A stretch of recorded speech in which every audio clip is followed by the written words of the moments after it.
Hello, Facebook fans and YouTube fans of DX Engineering. It is Tuesday afternoon here in the Eastern time zone of the U.S., 17:15 Zulu on June 11th, 2024. And this is Tuesdays with DX Engineering. This is the show where we typically talk to a DX Engineering employee about what's going on and how they're doing and what they're hearing from our customers. Today we have Troy, AC8OW. Hello, Troy. Hello, Tim, and everybody on Facebook. Nice to have you on, Troy. And how did Hamvention go for you at the DX Engineering booth, Troy?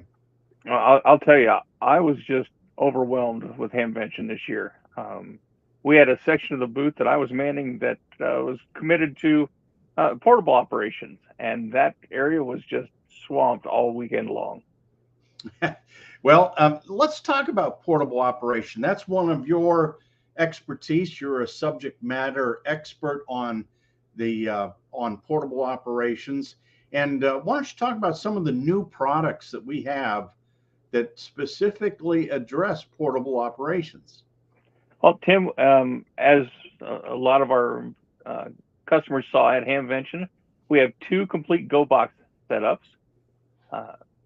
Includes transceiver for both HF, VHF, UHF, antenna tuner, power supply on one, speakers.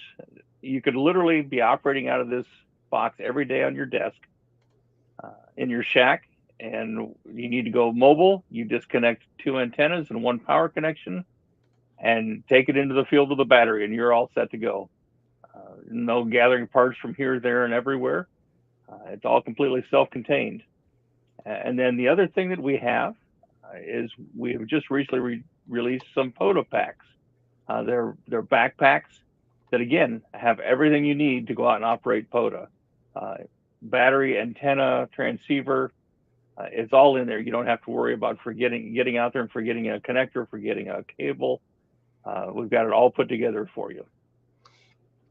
So I see that the POTA kits are not quite available in stock yet. Do you have any updates on that part of it, Troy? So I believe last I saw it was the rig runners were the only thing holding it up. So we can either look at some different options to get a POTA kit to a customer. We'll just use something other than the rig runner, or typically when a whole kit goes not available, there's just one component that's not available that's holding up the whole kit. So we can work with you, find out what your needs are, and get you a decent workaround for that part that's not available. So that, and I did hear a lot of customers asking about the rig runner shortage. That it's been a shortage of the raw components, I guess, for that. Is that right, Troy? That's what I'm hearing. I did talk to Rig Runner at Hamvention, and it's just an inability for them to get components to put the units together. Right. So once we get those, everything will be in stock. But let's run down what the components are in the POTA pack that you have here, and see, we've got it up on the screen here. Why don't you talk about when you see it on the screen?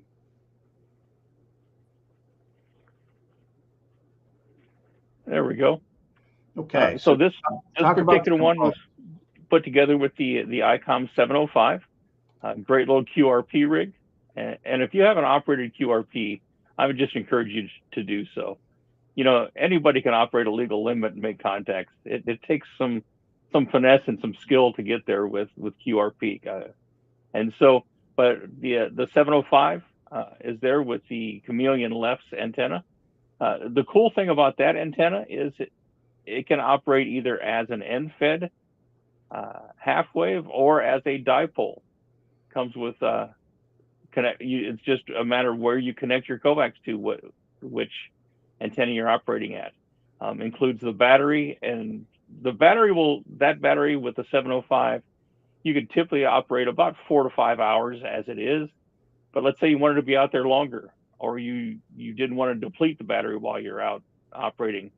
It does come with a solar panel and solar controller. So what I like to do is lay my panel out, connect my battery to the panel, and then operate from the battery. But that way the solar panel keeps my battery topped off, so that if I don't get a chance to get home and get it charged before I want to operate again, my battery's topped off. Everything fits all nicely in the ICOM 705 backpack there. And again, I have something similar to this with a 705 that's in my Jeep all the time. So no matter if I get an extra half an hour, 45 minutes while I'm out running around, I just stop at a park, set it up, and I'm on the air in literally a matter of 4 or 5 minutes. That is incredible. And I really like that flexibility, Troy, of either, an end fed or a half wave dipole. And, I attended some club meetings last night, and that is always the question, what's better, an end fed or the half wave dipole? And I always recommend, if you can get a resonant half wave dipole, you're going to be in better shape. Just, you don't have the matching losses, and you don't have the coax issue where the coax is part of the antenna, right? Correct. There is no replacement for a resonant antenna, that's for sure. And that really works well. And Troy, are you going to expand on these kits, these Go boxes and these POTA kits going forward to include more radios? So we're going to look at different radios. We're going to look at different options as far as the power goes. How can we be operating on different power levels and different battery sources? There's just all kinds of things that we're looking into some, different backpacks, and including, again, more transceivers. We have 4 different transceivers right now that we have available in these backpacks. But let's say that you really like the AC891 backpack kit that we put together, but you'd really like to have an LDG tuner as opposed to the MAT tuner that we have with it. No problem. Just give us a call. We can customize the kit to make it fit your wants and needs.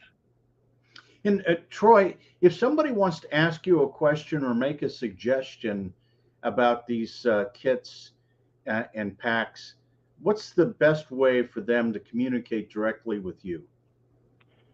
So they can either send an email to dxengineering@dxengineering.com, and just the only thing to put in the subject line is "Attention Troy," and then I'll see that. I'm in the email system all day long, and so if they just put "Attention Troy" in the subject line, I'll get it. Or if they want to talk and throw some ideas back and forth, just call the 800 number, and whoever answers the phone, ask for Troy, and they'll transfer you right over. Good. That it makes it easy when all you have to remember is dxengineering@dxengineering.com is a great way to get in touch with you. And you have a lot of experience, but you also are in touch with a lot of your friends that have these experiences as well. And I think that goes into how you put together these kits. Oh, most definitely. A lot of times, I have a couple group chats set up on my phone, and I'll be thinking about some ideas, and I'll bounce them off of some of our internal team that we talk to. But I also reach out to some folks throughout the community, the ham radio community that I've developed relationships with, and said, "Hey, I'm looking at this idea. What do you think of this versus this?" And I get a lot of input from other people that way. That way, we're sure that we're not only meeting what we think the needs are, but what the folks that are out there in the field are telling me their desires are. Right. And it's ever changing too, as some of these companies, the smaller companies that are making, antennas and battery packs, charging systems, and even as much as the DC distribution area, as those things change, you're going to evolve with that as well. Oh, most definitely. A lot of times, just sitting there watching TV at night, I'm always thumbing.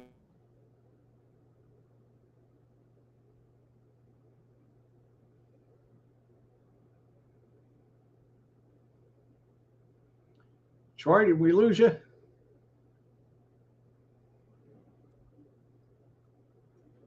There you are. I lost you there for a minute. There, now you're back.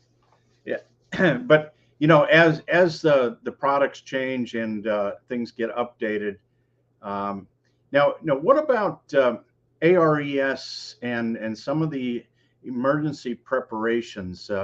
How adaptable are these kits to that? So they're the Go kits, the big Go boxes that we were displaying at Hamvention were kind of put together with EMA MCOM in mind, so that if an EMA director needs to go out and set up a field EOC type situation, again, just pick up the box and away you go. The only thing you have to do is erect your antenna and attach your power supply, and you have got your communication system set up. You can be operating right next to the incident commander. He can be handing you messages back and forth, and everything is right there in the box. And so if we take a look at the Go box and what's in there, let's talk about the box that you've selected here, the Gator box. So Gator box has a long history of being able to be beat up. They were birthed in the music industry by roadies that are throwing equipment around all the time. And so they made a great adaptation for amateur radio. Not that we're throwing our stuff around, but anytime you're taking sensitive electronics into the field, it's nice to be able to protect it and keep it both organized and ready to go. And they're set up in such a way, whether it's whichever box it is, that you can pull. The speakers are only in there with Velcro, so you could literally pull the control head for the VHF, UHF radio out, move it off to the side, along with a speaker for that radio, and you could have two separate operators with a little bit of space between them. Or if you're the only operator, you can keep them together inside the box. Very nice. Well, let's see who we have in the chat room here, Troy. XE2 Zulu is on. Our friend Dino comments, KL0S. Boy, you guys were busy. Thanks for the PCB dipole kits. We'll get them to the newbies. And if you would like to have a printed circuit board dipole kit, just get a hold of Troy or any of the guys at DX Engineering at dxengineering.com. We'll get you fixed up. W3MLJ, got to see Michael at the Hamfest on Sunday. November, Yankee 9 Hotel. Nice to have on Prosperity, Pennsylvania. And we'll also have Addy on, Germany 6 Alpha Delta. Soda and PPOTA getting really popular here in the United Kingdom. I'll bet there are lots of potential new customers waiting to discover this. Our friend Dan, WA4 Mike Oscar Mike. I enjoy burning up the ether with my QRP and my Argonaut 6, the flamethrower. That's a goodie, the old Ten-Tech Argonaut. Yep. And let's see if we have any other comments. Our friend Steve, November Alpha 5 Charlie, and Mike Murphy from the DX Engineering sales team, Kilo Indy 8 Radio. Troy did an awesome job putting the Go Box kits together. We've got Massimo on, KF0 November Zulu Yankee, and also Case is on with us, W0 Alpha Echo. Good to get DX Engineering live stream during the lunch break. And Massimo says that he's working on getting his 905 that he got at Hamvention set up. And we've also got Colin in Victor Kilo. I need to get a Go Box for my VHF Marine radio gear. Yours looks good. So Colin, just email in to Troy and he will take care of you. Troy, thanks so much for coming on today. And I want to make sure that you keep us updated with all these really super projects that you're working on. Yes, sir. Thanks for having me. It's always great to have you here. And thanks to the rest of the DX Engineering team for all the support that we give to the customers on a daily basis, trying to help you have fun with the best hobby in the world. Until next time, 73 from DX Engineering. 7-3, guys.